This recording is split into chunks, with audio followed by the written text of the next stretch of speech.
অন্তর্বর্তী সরকারি উপদেষ্টাদের বিরুদ্ধে সুনির্দিষ্ট অভিযোগ পেলে তদন্ত করা হবে বলে জানিয়েছেন দুর্নীতি দমন কমিশনের চেয়ারম্যান ডক্টর আব্দুল মোমেন। সকালে রংপুরে দুর্নীতি দমন কমিশনের নতুন ভবন উদ্বোধন শেষে সাংবাদিকদের সঙ্গে মতবিনিময়ে দুদক চেয়ারম্যান কথা বলেন।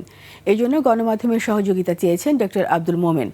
সাংবাদিকদের প্রশ্নের জবাবে তিনি জানান, ফ্যাসিস্ট শেখ হাসিনার বিরুদ্ধে কয়েকটি মামলা চলমান ও কয়েকটি তদন্তাধীন আছে। অবিলম্বে সেগুলো দ্রুত নিষ্পত্তি হবে। এছাড়া রংপুর সিটি কর্পোরেশনে শিগগিরই অভিযান চালানোর ঘোষণা দেন দুদক চেয়ারম্যান। বিরুদ্ধে যদি অভিযোগ থাকলে পরে সেটা যদি সুনির্দিষ্ট হয়, আপনারা নিজেরাই নিয়ে আসুন না কেন। আমি তো মনে করি যে সাংবাদিকরাই হচ্ছে এই সমাজের হুইসেল ব্লোয়ার। আপনারা ব্লো করবেন এবং আমরা সেভাবে আগাবো। সাবেক প্রধানমন্ত্রী শেখ হাসিনার বিরুদ্ধে আমাদের এখানে কয়েকটা মামলা চলমান, আরও কয়েকটা বিষয় তদন্তাধীন। তদন্ত করে শেষ পর্যন্ত যদি প্রমাণিত হয় আমরা মামলা মোকদ্দমায় চলে যাব।